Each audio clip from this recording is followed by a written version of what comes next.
오늘은 13장을 다 읽었습니다.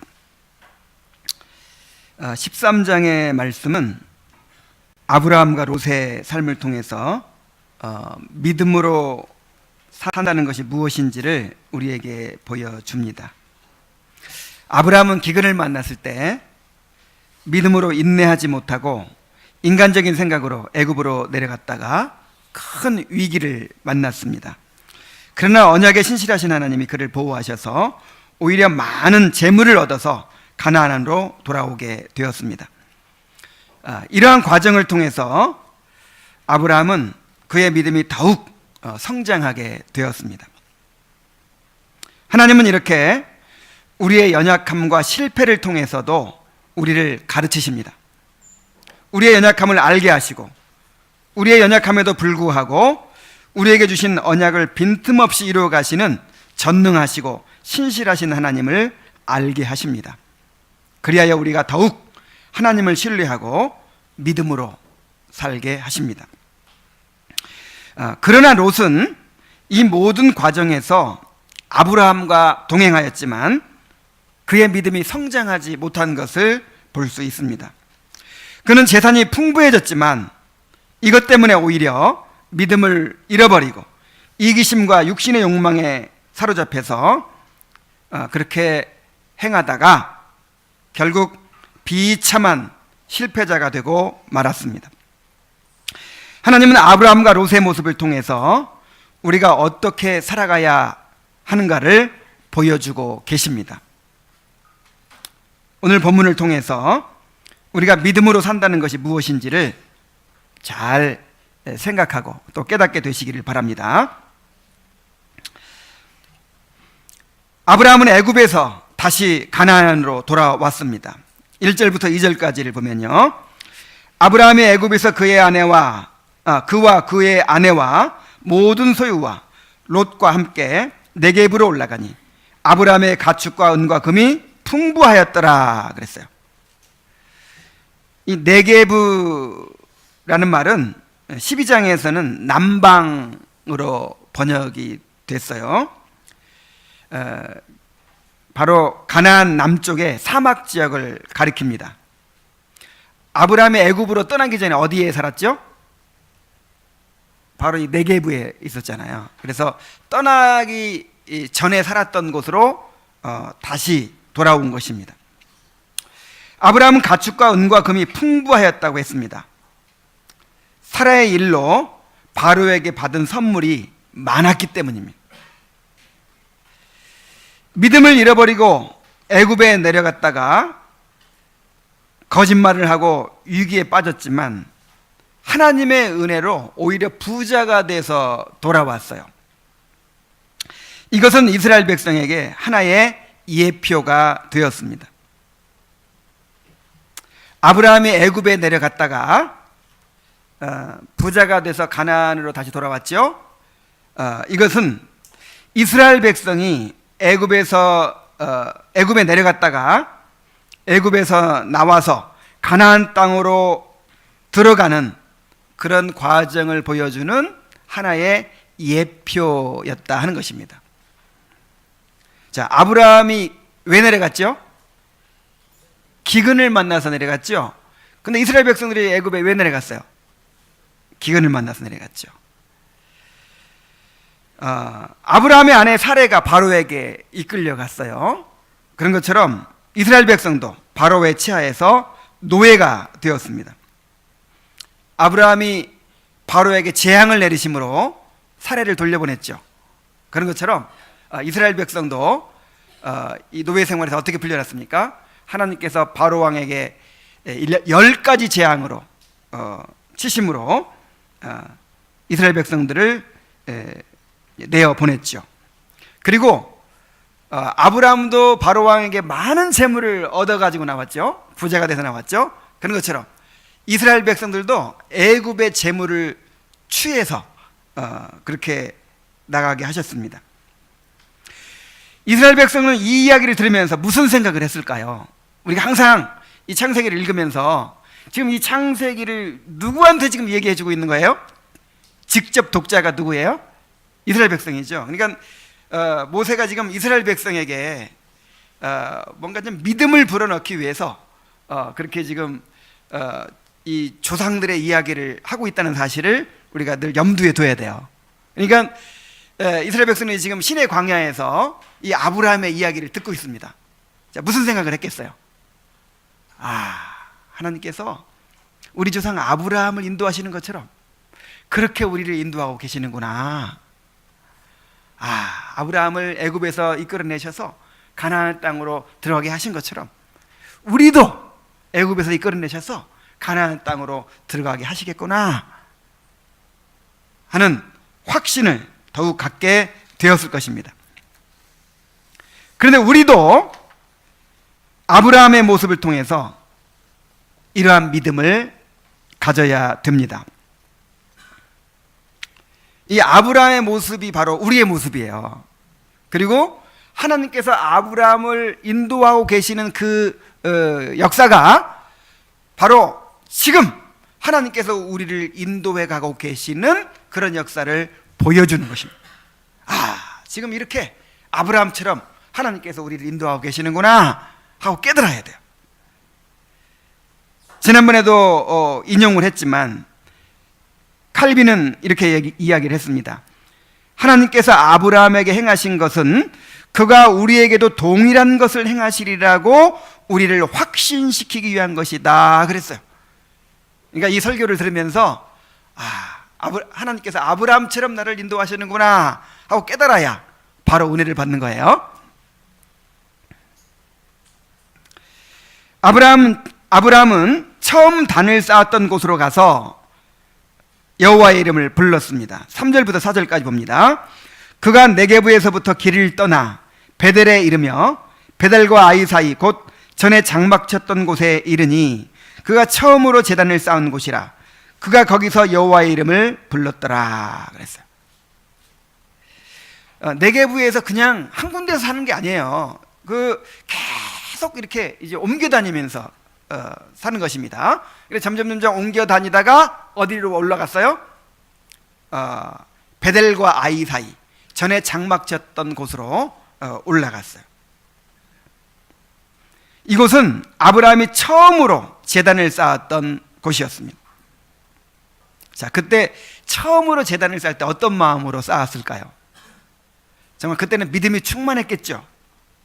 하나님께 대한 감사가 충만했겠죠. 그는 이곳에서 다시 제단을 쌓고 여호와의 이름을 불렀습니다. 아마 애굽에 내려갔던 일을 회개하고 자기를 보호해 준 하나님께 감사를 드렸을 것입니다. 이러한 행위를 통해서 아브라함의 신앙적 결단이 드러나고 있습니다. 일부러 거기를 찾아간 거죠. 처음 비슷한 일이 또 있었죠. 야곱이 이 세겜에서의 쓰라린 그런 경험을 하고 나서 어디로 올라갑니까? 우리가 베델로 올라가자. 거기서 하나님께 단을 쌓자. 그리고 가족들을 이끌고 베델로 올라가잖아요. 그런 것처럼 이 아브라함도 다시 이제 자신의 신앙을 회복하고 싶었던 거예요. 하나님과의 관계를 회복하고 하나님께 대한 헌신을 다시 고백하고 싶었던 것입니다. 그는 애굽으로 내려갈 때만 해도 믿음을 잃고 눈에 보이는 대로 행했습니다. 그러나 애굽에서 하나님의 크고 놀라운 은혜를 체험하고 돌아와서는 이제 다시 언약을 붙들고 믿음으로 살고자 했습니다. 그래서 가나안 사람들과의 접촉을 피하기 위해서 성 안으로 들어가지 않고 이 아이와 베델 사이에 산지에다가 자리를 잡은 것입니다. 그리고 자신이 처음으로 제단을 쌓았던 곳에서 다시 제단을 쌓고 여호와의 이름을 불렀던 것입니다. 우리는 우리의 연약함으로 인해서 자주 아브라함처럼 믿음의 길에서 벗어나곤 합니다. 그러나 언약에 신실하신 하나님은 우리를 다른 길로 가도록 내버려 두지 않으십니다. 우리를 말씀으로 가르치시고 때로는 징계를 통해서 깨닫게 하시고 때로는 이 강권적인 섭리로 우리를 붙드셔서 기어이 우리를 바른 길로 돌아오게 해 주십니다. 우리가 어린아이를 데리고 어디 뭐 마트에 간다든지 아니면 공원에 간다든지 한번 해보세요. 아이가 순순히 잘 따라옵니까? 그냥 마음대로 막 여기로 튀어가고 저기로 튀어가고 그러죠. 만약에 아이에게 네 알아서 해라, 뭐 차로 뛰어들든지 아니면 뭐 엉뚱한 길로 가는데 네 알아서 해라 하면 어떻게 되겠어요? 근데 부모는 아이를 책임을 집니다. 뭐 아이는 다른 곳으로 가고 싶어도 기어이 손을 붙잡고 안전하게 목표하는 곳으로 가죠. 집으로 돌아오죠. 그런 것처럼 하나님께서 어린아이와 같은 우리를 그야말로 믿음도 연약하고 쉽게 유혹에 넘어가고 그렇게 마음이 순간적으로 죽 끓듯이 뒤바뀌는 우리를 신실한 그런 사랑으로 끝까지 붙드시고 우리를 인도하고 계시는 것입니다. 그래서 우리의 삶이 우리 자신에게 달려있지 않고 하나님께 달려있다는 사실이 얼마나 다행스러운지 모르겠어요.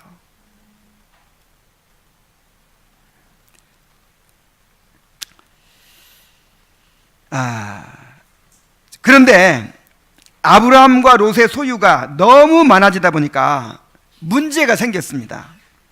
5절부터 7절까지 봅니다. 아브라함의 일행 롯도 양과 소와 장막이 있으므로 그 땅이 그들이 동거하기에 넉넉하지 못하였으니 이는 그들의 소유가 많아서 동거할 수 없었음이니라. 그러므로 아브라함의 가축의 목자와 롯의 가축의 목자가 서로 다투고 또 가나안 사람과 브릿 사람도 그 땅에 거주하였는지라 그랬어요. 자, 아브라함과 동행하고 있는 롯도 따로 양이 있었고 소가 있었고 장막이 있었다 그랬습니다. 아브라함만 부자가 된 것이 아니라 누구도 부자가 됐어요? 롯도 부자가 됐어요. 자, 이렇게 아브라함과 롯의 소유가 많아지다 보니까 그 땅이 그들이 동거하기에 넉넉하지 못했다 그랬어요. 이 가나안 땅에는 큰 강도 없고 또 대부분 메마른 땅이어서 적당한 목초지를 찾는 것이 쉽지 않습니다. 그런데 가축들이 그렇게 많아지다 보니까 이제 그 목초지를 찾고 우물을 찾는 것이 너무 어려워진 거예요.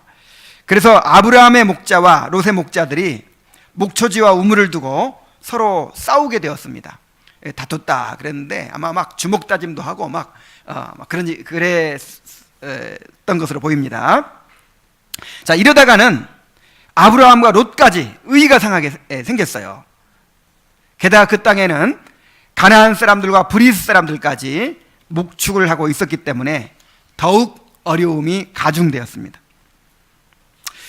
그래서 여기서 우리가 한 가지 발견하게 되는 것은 뭐냐면 소유가 많아지는 것이 반드시 복이 되는 것이 아니라는 것입니다. 자, 아브라함과 롯이 소유가 이렇게 많아지기 전에는 아무런 문제가 없었어요.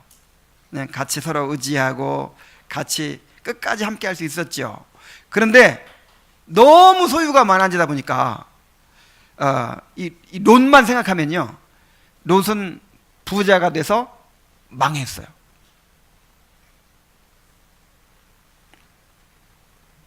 그러므로 풍족하게 되는 것이 항상 복이 되는 것만은 아니라는 사실을 알아야 합니다. 오히려 물질이 풍부해짐으로써 더 중요한 것을 잃어버리게 되기가 쉬워요. 우리 삶을 돌아보면 부족한 것도 많고 있어야 할 것도 많죠. 그래서 뭐 집이 좀 넓었으면 좋겠다. 차가 좀 더 새 차였으면 좋겠다. 우리 아이들 더 좋은 환경에서 교육시켰으면 좋겠다. 뭐 우리 이 예배당을 보세요. 더 좀 좋은 예배당 가면 얼마나 좋겠습니까? 정말 더 좀 있었으면 좋겠죠. 그러나 여러분, 그렇게 풍부해지는 것 자체가 복이 아니라는 것을 깨달으시기 바랍니다. 이렇게 불편한 곳에서 막 이렇게 있을 때는 성령 충만하고 더 그 하나님만 추구하다가 너무 의자도 그냥 좋아지고 너무 환경이 좋아지니까 오히려 성령 충만을 잃어버릴 수도 있단 말이에요. 그렇게 안 돼야겠지만은, 그래서 우리가 이 소유가 풍부해지는 것을 추구하기보다 우리에게 참된 복은 오직 하나님이신 것을 우리가 생각하고 하나님을 우리의 위로와 상급으로 추구해야 될 줄로 믿습니다. 하나님 자신을 우리의 방패와 상급으로 삼고 하나님이 주신 것에 만족하면서 살아야 될 줄로 믿습니다. 자, 이제 이 문제를 해결하기 위해서 아브라함이 롯에게 제안을 합니다. 8절로 9절입니다. 아브라함이 롯에게 이르되 우리는 한 친족이라 나나 너나 내 목자나 내 목자나 서로 다투게 하지 말자. 내 앞에 온 땅이 있지 아니하냐. 나를 떠나가라. 내가 좌하면 나는 우하고 내가 우하면 나는 좌하리라. 자, 아브라함은 자신의 이익을 지키기 위해서 다투기보다 손해를 보더라도 화평한 관계를 유지하기를 원했습니다. 아브라함은 롯의 보호자죠. 그리고 족장이기도 해요. 그래서 아브라함이 일방적으로 롯에게 명령할 수 있습니다. 나는 나이도 많고 또 족장이기도 하니까 내가 이 땅을 차지할 테니까 너는 저쪽으로 가라. 뭐 이런 식으로 이렇게 할 수 있어요.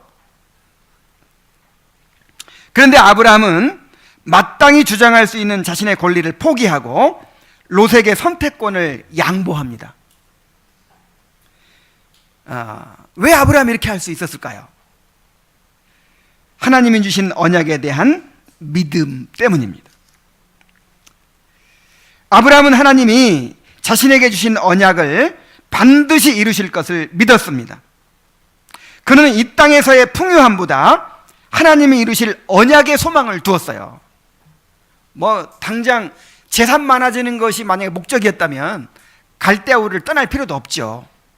애굽을 떠날 필요도 없죠. 이것이 목적이 아니었다 이 말이에요. 하나님께서 이루실 언약이 목적이었고 그 언약의 소망이 있었던 거예요. 그는 애굽에서의 경험을 통해서 하나님께서 자신의 삶을 인도하시리라는 확신을 가졌던 것입니다. 하나님의 약속을 믿고 하나님의 통치에 굴복하는 사람은 이렇게 온유함으로 드러나게 됩니다. 하나님의 주권과 섭리를 믿는 사람들은 자신의 권리를 주장하고 자기 이익을 지키려고 그렇게 아등바등하고 싸우고 경쟁하고 그러지 않아요. 때로는 억울한 일도 당하지만 스스로 보복하려고 하지 않고 심판을 하나님께 맡깁니다. 왜 그렇게 한다고요? 하나님의 주권에 굴복하기 때문에, 하나님의 통치에 굴복하기 때문에, 하나님을 신뢰하기 때문에 겸손하고 온유한 태도가 나올 수밖에 없다 이 말이에요. 그래서 주님께서 이렇게 말씀하십니다. 마태복음 5장 5절에 온유한 자는 복이 있나니 그들이 땅을 기업으로 받을 것이며 그랬어요. 자, 세상적으로 보기에는 손해보고 좀 바보 같죠? 좀 억울한 일도 당하고 그러면서도 자기 주장 제대로 못하는 것 같고 자기 이익을 제대로 못 차지하는 것 같고 그렇지만 바보라서 뭐 힘이 없어서 그런 거 아니에요. 하나님께서 나의 삶을 주장하고 계신다는 것을 믿기 때문이에요. 하나님이 심판자이심을 믿기 때문이에요. 내 삶이 나의 힘과 지혜에 달려있는 것이 아니고 하나님의 그 완전한 섭리에 달려있다는 것을 신뢰하기 때문에 온유할 수 있는 것입니다. 근데 결국 이 온유한 사람들이 땅을 차지한다는 거예요. 이 땅이 뭡니까? 천국이에요, 천국. 결국 온유한 사람들이 하나님께서 주신 그 언약의 주인들이 됩니다. 주인공들이 됩니다. 그래서 여러분, 이 하나님과의 관계는 보이지 않아요. 그 사람이 하나님 앞에서 얼마나 겸손해졌는가가 보이지 않아요.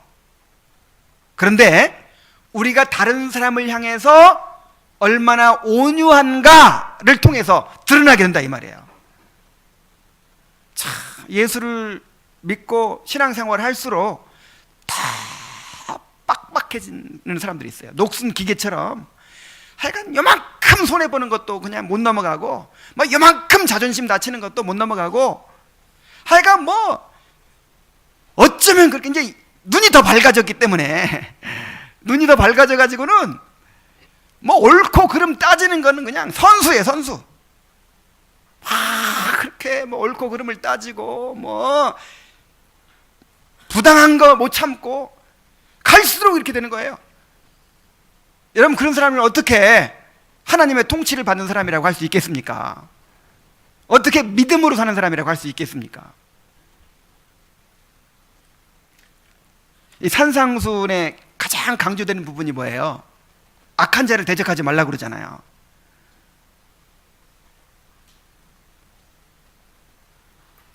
오른편 뺨을 치거든 어떻게 하라?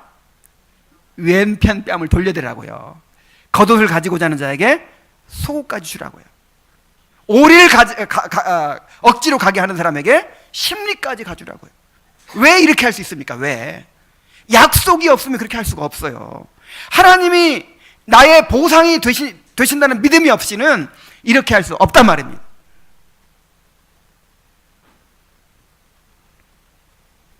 아브라함처럼 온유한 사람이 되시기 바랍니다.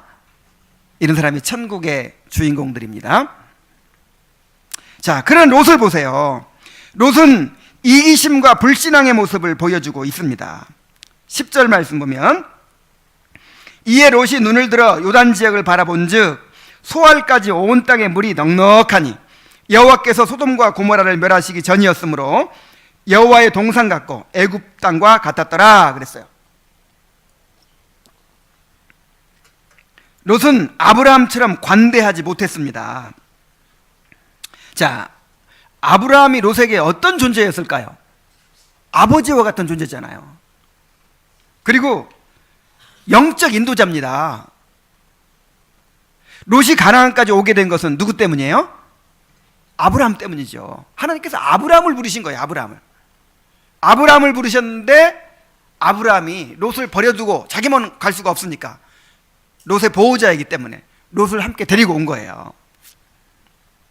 그러므로 자기의 소유를 포기하는 한이 있어도 아브라함과 함께 있는 것이 롯에게 축복이었어요.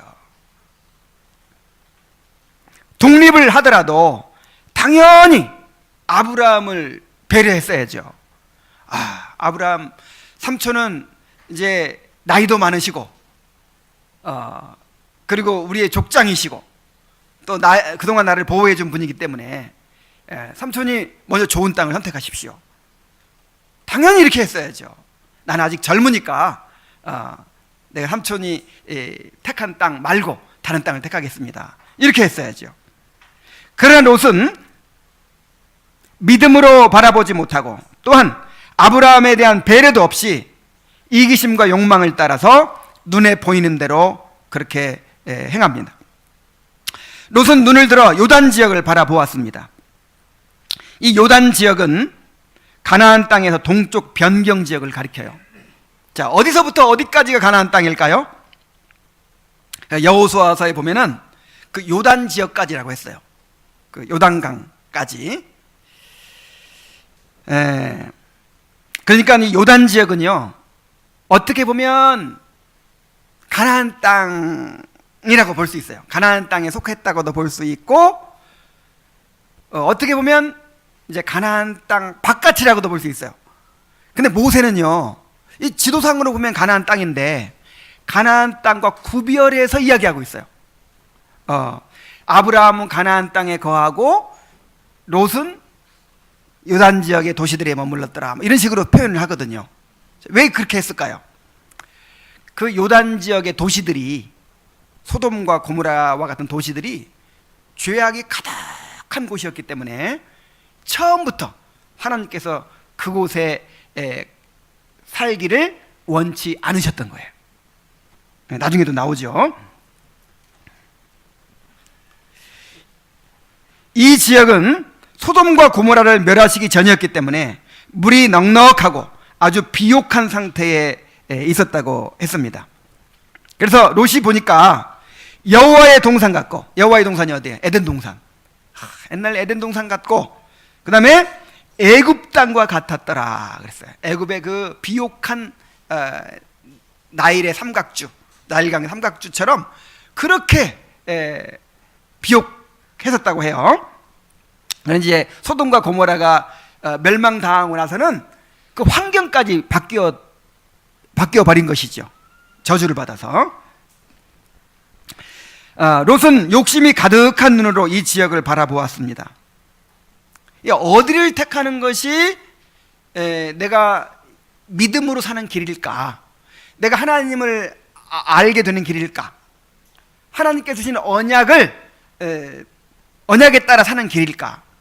내가 어떻게 하는 것이 하나님의 백성으로 하나님께 더 기뻐하시는 길이 될까?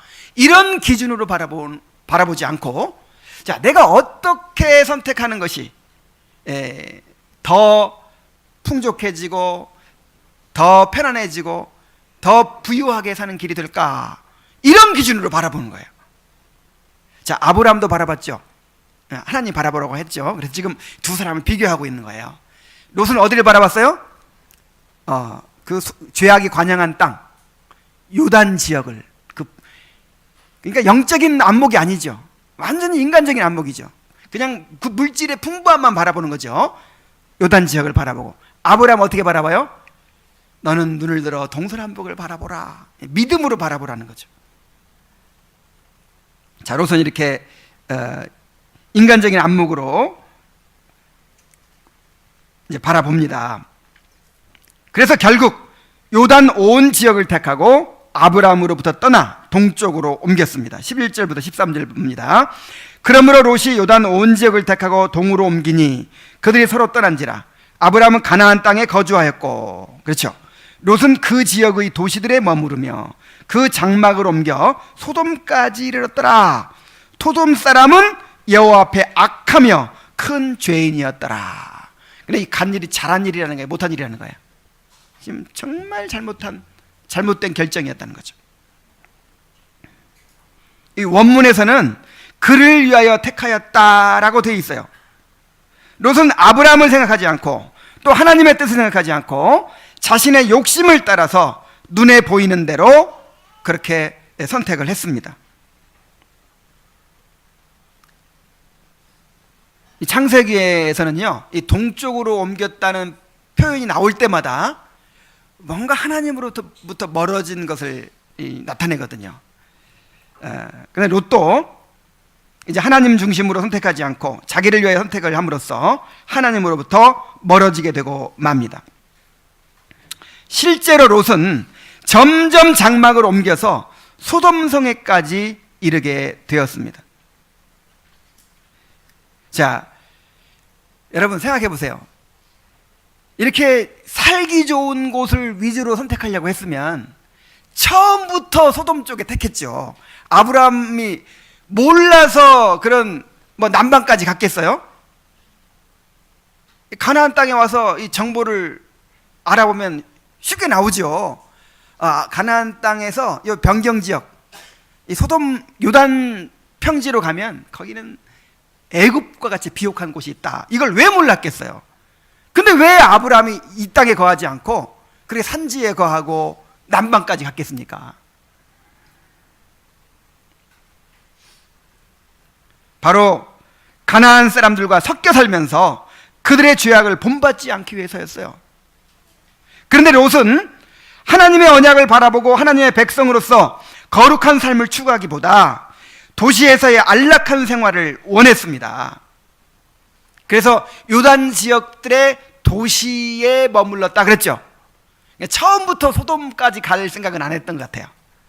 그러니까 요단 지역에 처음에는 이제 뭐 장막에서 있다가 도시로 들어갔겠죠. 이제 도시로.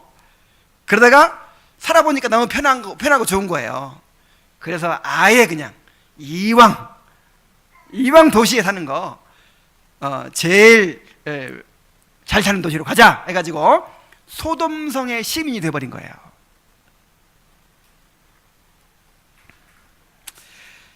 모세는 소돔 사람은 여호와 앞에 악하며 큰 죄인이었다라는 말을 덧붙임으로써 롯의 결정이 정말 잘못된 결정이었음을 암시하고 있습니다. 롯은 이러한 결정으로 결국 비참한 실패자가 되고 말았어요. 성경이 그것을 우리에게 보여줍니다. 자, 먼저 그는 하나님과 동행하는 기쁨을 잃어버리고 영적인 고뇌 가운데 살게 되었습니다. 베드로후서 2장 6절로 8절 한번 봅시다. 여기를 이제 접어두시고 베드로후서 2장 6절로 8절입니다.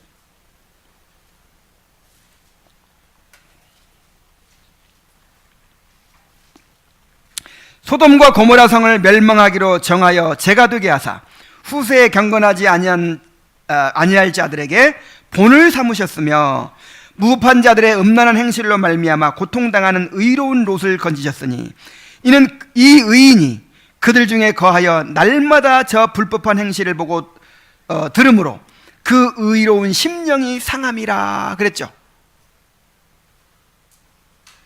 롯은 소돔성에서 정말 편안하고 안락한 삶을 살았습니다. 저 네게부에서 천막에서 사는 거하고 비교가 되겠습니까? 너무나 행복했을 거예요. 아주 맨션 아파트에서 정말 뜨거운 물 찬물 다 나오고 아주 그냥 인테리어 멋지게 꾸며진 막 그런 곳에서 너무 편안하고 풍족하고 그렇게 잘 살았을 거예요. 그러나 행복하지 않아요. 행복하지 않은 거예요. 롯은 의인이라고 했으니까 분명히 구원받은 사람이었습니다. 여러분, 구원받은 사람이 하나님의 말씀에서 멀어지고 어떻게 행복할 수가 있습니까? 날마다 소돔성의 불법한 행실을 보고 들으면서 그렇게 여러분 이 섞이지 않을 수가 없어요. 나중에 롯도 그 천사들이 이제 왔어요. 소돔 사람들이 그 이제 동성의 그 성관계를 맺겠다고 막 하니까 누구를 내주죠? 내 딸들을 마음대로 해라 내주는 거예요. 여러분, 이 롯이요 거의 소돔 사람처럼 돼버렸어요. 그러니까 구원받은 사람이긴 한데 그래서 의로운 심령이 상했다 이 말이 무슨 말이에요? 그러니까 기쁨이 없는 거예요. 정말 이 구원받은 사람이 하나님과 동행하는 기쁨을 잃어버리면요 그것처럼 불행한 일이 없습니다. 뭐 풍족하게 잘 살면 뭐합니까? 너무 불쌍하고 불행한 거예요. 그리고 점점 물들어가지고 이 소돔 사람들의 그런 행실을 하는 거예요. 그 행실에 물들어버린 거예요. 아니 어떻게 자기 딸을 내줍니까?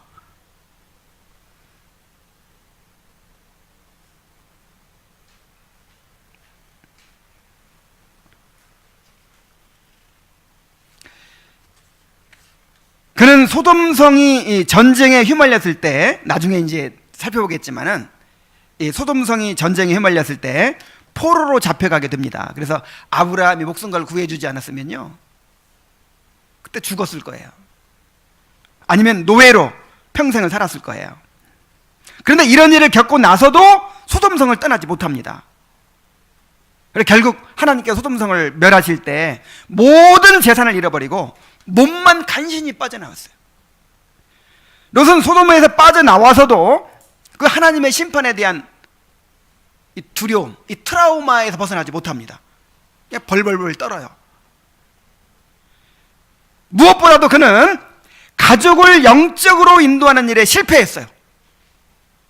그의 아내는 소돔성에서 나올 때 뒤를 돌아보다가 소금 기둥이 되었습니다. 두 딸은 신앙도 없는 소돔 사람들과 약혼을 했다가 이제 결혼도 못하고 나왔는데 자손을 번식하겠다는 구실로 아버지한테 술을 먹이고 근친상간을 합니다. 그러니까 이 딸들도요, 이 소돔 사람들에게 물든 거죠. 맨날 보고 듣는 게 그런 거니까.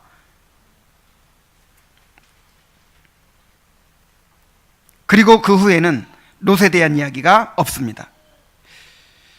롯은 의인이었기 때문에, 구원받은 사람이기 때문에 나중에 회개했을 거예요. 그렇죠?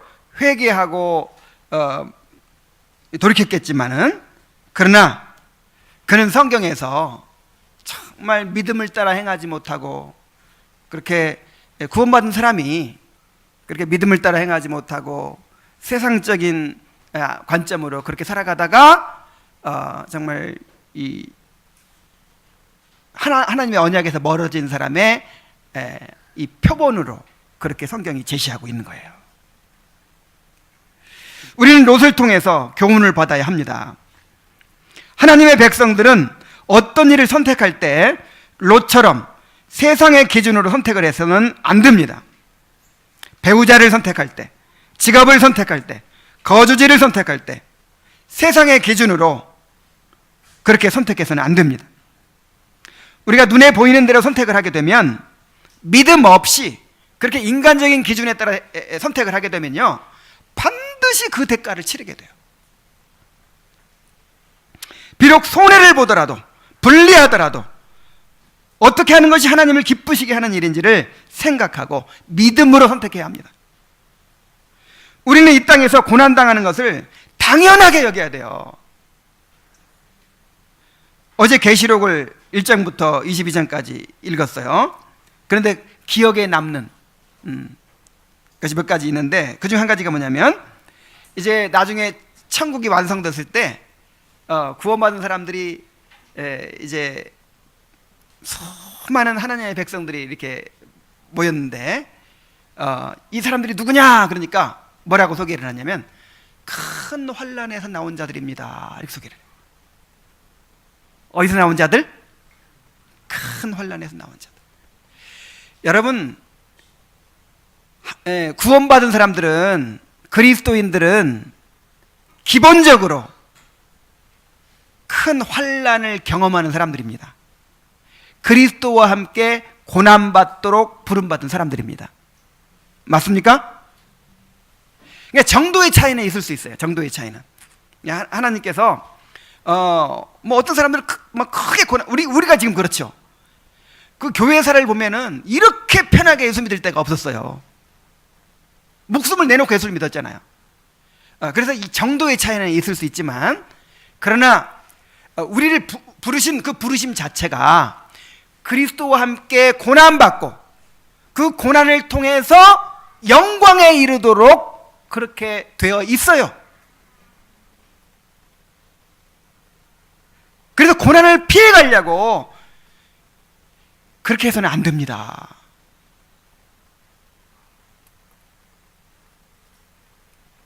이 세상은 우리의 본향이 아닙니다. 우리는 이 땅에서 나그네로 살아갑니다.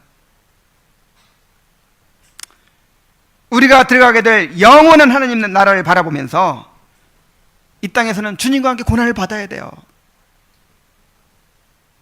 내가 믿음으로 살기 위해서, 내가 더 거룩한 삶을 살기 위해서 뭔가 손해보는 것이 있고 뭔가 포기해야 될 것이 있는 것을 오히려 우리는 기뻐해야 됩니다. 감사해야 됩니다. 이것이 우리가 주님의 영광에 참여하는 그것을 준비하는 것이 되는 것입니다. 또한 롯의 모습을 통해서 우리가 하나님 앞에서 함께 예배를 드리고 있지만 다 같은 믿음을 가진 것이 아니라는 사실을 발견하게 됩니다. 우리가 지금 다 함께 예배를 드리고 있고 이 말씀을 듣고 있지만, 또 서로 신앙을 고백하고 있지만, 이 가운데는 부모를 따라서 혹은 남편이나 아내를 따라서 또 이 동료들을 따라서 그렇게 가고 있는 사람들도 있어요. 그러나 언젠가 하나님 앞에 홀로 서야 될 때가 옵니다. 각자의 믿음이 그대로 드러날 때가 옵니다. 분명히 함께 예배를 드리고 함께 말씀을 들었는데, 왜냐하면 함께 안 가면 안 되니까 가정의 평화를 위해서, 또 부모님께 혼날까 봐 이렇게 했지만, 우리 모두는 다 하나님 앞에서 단독자로 서야 돼요. 그래서 결정적인 어떤 시험의 순간에, 결정적인 선택의 순간에 정말 믿음 있는 줄 알았는데 롯처럼 그렇게 세상적인 판단으로 선택을 하고 그렇게 세상의 길로 가게 될 사람들도 있을 수 있어요. 그러므로 우리 각자가 하나님 앞에서 자신의 믿음을 점검해 보아야 합니다. 하나님 앞에 단독자로 서서 하나님의 약속을 나의 것으로 붙잡고 믿음으로 살기로 결단해야 합니다. 그래서 우리 가운데는 아무도 롯처럼 믿음의 길에서 벗어나는 사람들이 없게 되기를 바랍니다. 자, 이제 이렇게 해서 롯이 떠났습니다. 롯이 떠난 후에 하나님은 아브라함에게 다시 한번 언약을 계시해 주셨습니다. 14절부터 봅니다. 롯이 아브라함을 떠난 후에 여호와께서 아브라함에게 이르시되 너는 눈을 들어 너 있는 곳에서 북쪽과 남쪽 그리고 동쪽과 서쪽을 바라보라. 보이는 땅을 내가 너와 내 자손에게 주리니 영원히 이르리라. 내 자손이 땅에 티끌 같게 하리니 사람의 땅에 티끌을 능히 셀 수 있을진데 내 자손도 세리라. 너는 일어나 그 땅을 종과 횡으로 두루 다녀보라. 내가 그것을 내게 주리라. 자, 롯이 떠난 후에 아브라함의 심정이 어떠했을까요? 이 아브라함은 자식이 없었죠. 그래서 이 롯을 자식처럼 여기고 그렇게 의지하고 살아온 거예요.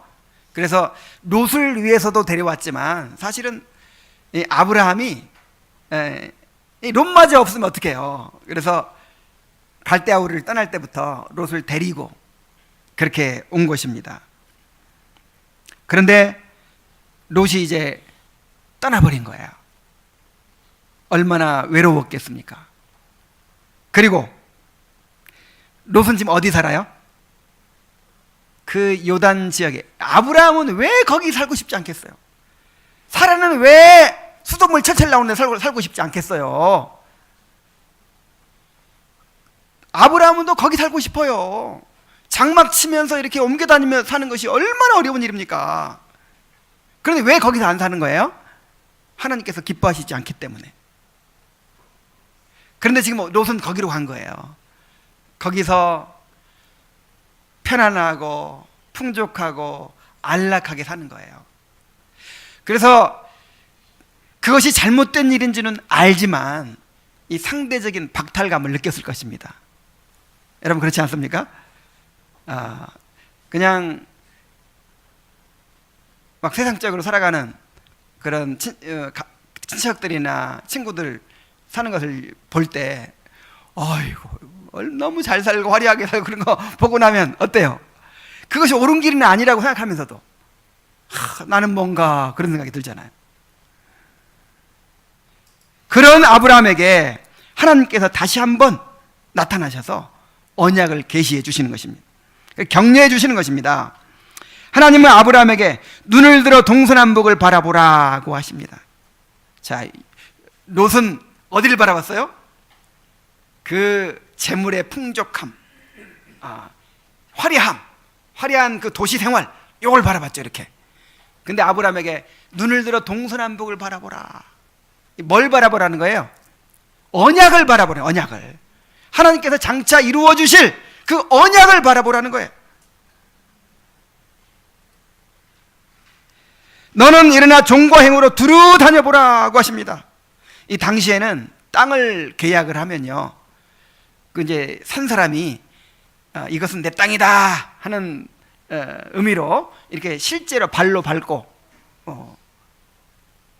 다니는 그런 풍습이 있었다고 합니다. 너는 종과 행으로 다녀보라 그랬어요. 왜냐하면 이게 누구 땅이니까? 아브라함의 땅이니까. 그래서 비록 가나안 땅에서 발붙일 만한 땅도 없이 장막을 치고 이리저리 옮겨다니며 살고 있었지만 반드시 그 땅을 아브라함의 후손들에게 주시고 하나님의 나라를 이루어 주시겠다고 확증해 주신 거예요. 아브라함에게 하나님의 약속이 더욱 절실하게 다가왔을 것입니다. 더욱 하나님만 의지하고 하나님께만 소망을 두게 되었을 것입니다. 그 전에도 약속을 붙들었겠지만 이제 의지할 것이 더 없는 거예요. 아이고 자식 없으면 조카라도 의지하고 살아야겠다 했는데 조카가 떠나버렸죠. 그리고 또 이제 그래도 조금은 뭐 미련이 있었을지 몰라요. 좋은 땅에 대한. 근데 아예 그냥 이제 그 가능성까지 없어져 버렸잖아요. 그래서 이제 자기가 붙들 것은 뭐밖에 없어요. 이제 죽으나 사나 하나님의 약을 붙들어야 돼요. 죽으나 사나.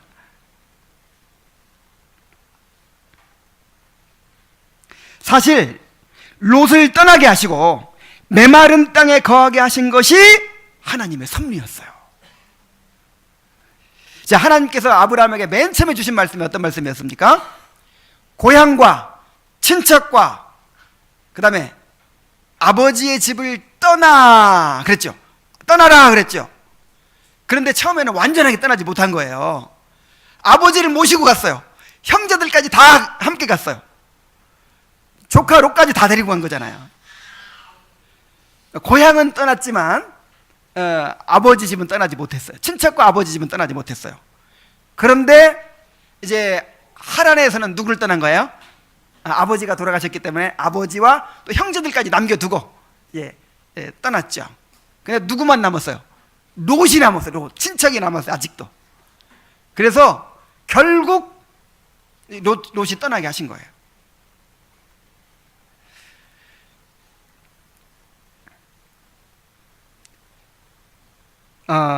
이제 아브라함은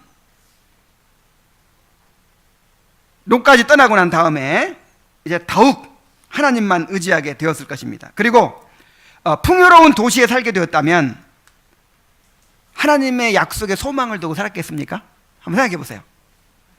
하나님도 얼마든지 그렇게 하실 수 있죠.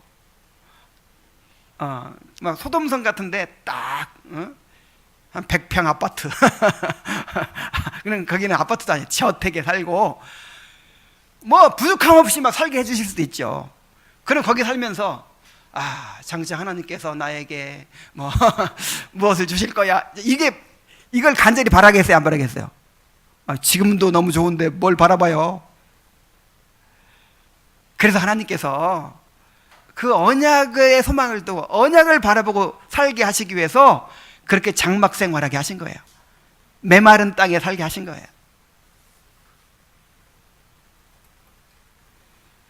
하나님께서 이렇게 우리를 인도하고 계십니다. 하나님은 자기 아들을 아끼지 아니하시고 우리 모든 사람을 위하여 내어주셨다고 했어요. 그래서 하나님께서는 아끼는 것이 없다고 했어요. 우리에게. 그럼 1억만 주시지.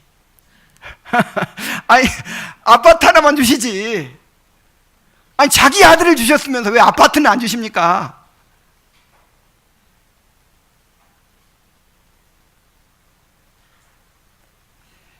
하나님께서 우리를 때때로 가난하게 만드시고 또 외롭게도 만드시고 어려운 상황에 직면하게 하시는 이유가 있습니다.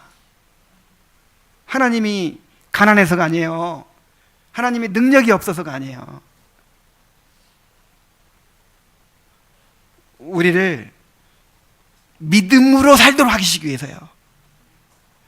하나님께서 우리에게 주실, 여러분 이 땅에 있는 것들은요, 그 결혼 신학이라는 책에서 존 파이퍼가 그런 얘기를 했어요. 이 결혼을 통해서 누리는 행복이 너무너무 크죠. 근데 어떤 사람들은 또 하나님이 독신의 연사도 주시고 독신으로 살기도 하고 그러시잖아요. 근데 그 사람들 불행입니까? 그렇지 않다는 거예요. 우리가 이 결혼 생활을 통해 누리는 행복이 아무리 커도요, 하나님께서 우리에게 주시고자 하는 그 진짜 복에 비하면 바닷물과 물방울 하나, 너무 심한 비교입니까? 여러분, 바닷물에다가 물방울 하나 더하든 덜하든 무슨 차이가 있겠어요? 여러분, 그것을 믿으시기 바랍니다. 이 땅에서 우리가 누리는 것이 아무리 커도요, 이 바닷물에 물방울 한 방울 정도예요. 그거 하나 없다고 불행합니까? 그렇지 않아요. 우리에게 주어지지 않은 것이 있더라도 하나님 자신이 우리에게 보상이 되신다는 사실을 믿으시기 바랍니다. 넘치는 복이 되신다는 사실을 믿으시기 바랍니다. 그래서 오히려 좀 뭔가 빈 곳이 있어야 이 하나님의 축복을 바라보고 하나님의 약속을 바라보고 그걸 차지할 수가 있는 거예요. 여러분, 빈 곳을 감사하시기 바랍니다. 근데 이런 말을요, 예수도 안 믿는 사람들이 더 많이 해요. 오히려 예수 믿는 사람들은 예수의 이름으로 세상 복을 추구하잖아요. 근데 정말 세상에서도 뭔가 깨어있는 사람들은요, 오히려 그런 말을 해요. 일본의 무슨 아쿠다와 무슨 문학상 무슨 문학상을 받은 제일교포 그 작가가 있는데, 유미리라는 작가가 있는데, 이 기자가 인터뷰를 하면서 가장 아끼는 것이 무엇입니까? 그러니까 이런 말을 하는 거예요. 저는 없음을 아낍니다. 뭘 아낀다고요? 자기는 그 일본 땅에서 제일교포로 태어나가지고 너무나도 정말 주어지지 않은 것이 많았다는 거예요. 차별받으면서 가난하게 그렇게 살아왔는데, 결국 오늘날의 자기를 만든 것은 그런 없음이었다는 거예요. 여러분, 이 세상 사람들도 그런 얘기를 하는데, 여러분, 오늘 이렇게 하나님 앞에 나와서 예배드리고 하늘의 소망을 바라볼 수 있었던 결정적인 이유가 무엇이었을까요? 여러분의 없음 때문이었어요. 여러분이 풍족하고 남들이 없는 걸 다 가지고 있고 잘나고 똑똑하고 뛰어나고 권세를 가지고 그랬어 봐요. 여기 왔겠어요? 그래서 우리에게 뭔가 주어지지 않은 것들, 이거 서러워하지 마세요. 오히려 감사하시기 바랍니다. 별로 아멘이 시원치 않아요. 우리는 롯처럼 풍요롭고 화려한 세상을 바라보아서는 안 됩니다. 메마른 환경에 거하더라도 하나님이 이루실 약속을 바라보며 믿음으로 살아야 돼요. 고린도서 4장 18절에 우리가 주목하는 것은 보이는 것이 아니요 보이지 않는 것이니 보이는 것은 잠깐이요 보이지 않는 것은 영원함이라 그랬어요. 잠깐 눈에 들어오는 건 괜찮아요. 근데 주목하는 게 문제예요. 주목하는 거. 여러분, 지난 한 주간 동안 무엇에 주목하고 사셨습니까? 한번 생각해 보세요. 내가 보이지 않는 것을 계속 주목하고 살았는가? 아니면 보이는 것을 주목하고 살았는가? 여러분, 그래서 말씀을 가까이 해야 되는 거예요. 말씀을 계속 말씀을 입에서 떠나지 말게 해야 돼요. 그래야 우리가 말씀이라는 안경을 통해서 보이지 않는 것을 바라보며 살 수가 있습니다. 자, 아브라함은 헤브론 산지에 거주하면서도 거기서도 여호와를 위하여 제단을 쌓았습니다. 18절 봅니다. 이에 아브라함이 장막을 옮겨 헤브론에 있는 마므레 상수리 숲에 이르러 거주하며 거기서 여호와를 위하여 제단을 쌓았더라. 지금 아브라함이 어디로 갔어요? 헤브론. 헤브론은요, 해발 1000m 가까운 산지예요.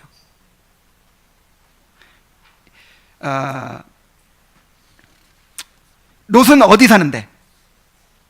지금 비옥한 요단 평지에 사는데 아브라함 어디로 갔어요? 헤브론 산지로 올라갔어요. 그러면서도 거기서 여호와를 위하여 제단을 쌓았다는 것입니다. 아브라함은 비록 산지에서 장막을 치고 고달픈 생활을 하고 있지만 그는 거기에서도 하나님이 주신 언약을 바라보았습니다. 그리고 언약을 이루어 주실 것을 믿고 하나님께 감사의 제사를 드렸습니다. 이것이 언약 백성의 삶이에요. 비록 이 땅에서 나그네의 삶을 살지만 우리에게는 하나님의 언약이 있습니다. 하나님께서 우리를 인도하고 계십니다. 하나님이 우리에게 주신 언약을 이루고 계십니다. 그러므로 하나님을 위로와 상급으로 삼고 하나님을 즐거워하며 살아야 합니다.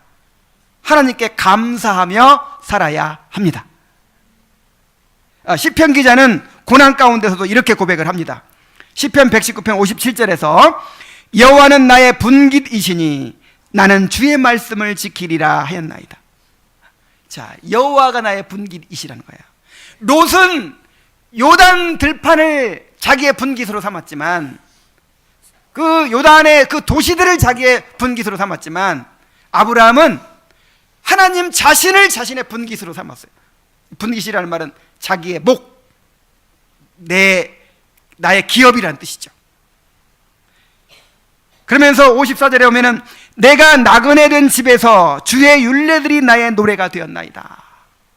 나는 지금 나그네의 삶을 살지만, 그래서 이 땅에서는 뭐 바라볼 것이 없고 의지할 것이 없지만 주의 율례들이 나의 노래가 되었습니다. 내가 주의 그 언약의 말씀을 바라보면서 내가 위로받고 기쁨을 얻고 소망을 가지고 삽니다. 또 62절에 보면은 내가 주의 의로운 규례들로 말미암아 밤중에 일어나 주께 감사하리이다. 이게 밤중에 일어나 감사한단 말이 무슨 말이에요? 이 낮에도 감사하지만 밤에 자다 생각해도 감사한 거예요. 그래서 낮이고 밤이고 그냥 감사하는 거예요. 여러분, 감사해요, 안 감사해요? 왜 하나님은 나를 그렇게 고난을 주시고 나를 부자로 안 살게 해주시고 이렇게 어렵게 고생하게 하시고 불만입니까? 칼빈은 이 배은망덕이라는 말을 얼마나 많이 사용하는지 몰라요. 하나님께서 우리에게 이렇게 언약을 주시고 이렇게 믿음으로 살게 하시고, 그렇게 때때로 그냥 믿음을 잃어버리니까 이렇게 예배를 통해서 말씀을 선포해 주셔서 다시 믿음을 갖게 하시고 우리의 살 길이 무엇인지를 알게 하시고 끊임없이 깨우치시고 우리를 이렇게 인도해 가고 계시는 것이 얼마나 큰 은혜인지를 알아야 된다는 거예요. 그래서 지금 이 시편 기자는요, 자기를 비방하고 조롱하고 막 그런 사람들 통해서 엄청난 고난을 받고 있는데, 여러분, 그렇게 잘 살고 나를 비방하는 사람이 행복한 거예요? 아니면 지금 내가 주님의 백성으로 그리스도와 함께 고난받으면서 천국을 갖고 있는 사람이 행복한 거예요? 너무 감사한 거예요, 너무. 그래서 자다가도 일어나서 밤중에 깨어가지고 하나님께 감사한다는 거예요. 여러분, 배은망덕한 사람 되지 마시기 바랍니다. 우리는 감사가 넘쳐야 되는 거예요, 날마다. 아브라함처럼, 시편 기자처럼 나그네의 삶을 살아가는 동안 하나님을 즐거워하면서 하나님께 감사하면서 그렇게 살아가게 되기를 바랍니다. 모세는 아브라함과 롯의 모습을 대조해서 보여주고 있어요. 롯은 이기심을 가지고 자기 유익을 구했지만 아브라함은 관대한 마음으로 상대방의 유익을 구합니다. 롯은 보이는 것을 따라 풍요로운 세상을 바라보았지만 아브라함은 믿음으로 약속의 땅을 바라보았습니다. 롯은 화려하고 안락한 삶을 추구하며 하나님으로부터 멀어진 길을 택했지만 아브라함은 메마른 땅에서 고달픈 장막 생활이지만 하나님과 동행하는 길을 택했습니다. 결국 롯은 멸망하는 소돔성의 시민이 되었지만 아브라함은 위대한 제사장 민족의 주상이 되었습니다. 두 사람의 모습은 예수님이 말씀하신 넓은 길과 좁은 길을 보여주는 것입니다. 우리는 언약 백성으로서 아브라함의 길, 좁은 길을 걸어가야 합니다. 이 길이 우리에게 가장 복된 길이요 생명의 길임을 깨달아야 합니다. 기도합시다. 자비하신 아버지 하나님, 이렇게 미련하고 우둔하고 끊임없이 헛된 길로 빠져나가려고 애를 쓰는 어리석은 우리들을 끊임없이 하나님의 말씀으로 교훈하시고, 또한 성령을 통해서 그 놀라운 소망을 보여주시고, 우리가 곁길로 나갈 때 막대기와 지팡이로 우리를 안위하셔서 의의 길로 인도해 주시는 은혜를 진심으로 감사드립니다. 우리가 얼마나 놀라운 복을 받고 있는지 깨닫게 하여 주옵소서. 그래서 시편 기자처럼 밤중에도 일어나 하나님을 찬양하게 하여 주옵소서. 나그네의 삶을 참으로 하나님을 즐거워하며 감사하며 기쁨으로 걸어가게 하여 주옵소서. 우리 가운데 롯 같은 사람이 한 사람도 나오지 않게 하여 주옵소서. 예수님의 이름으로 기도하옵나이다. 아멘.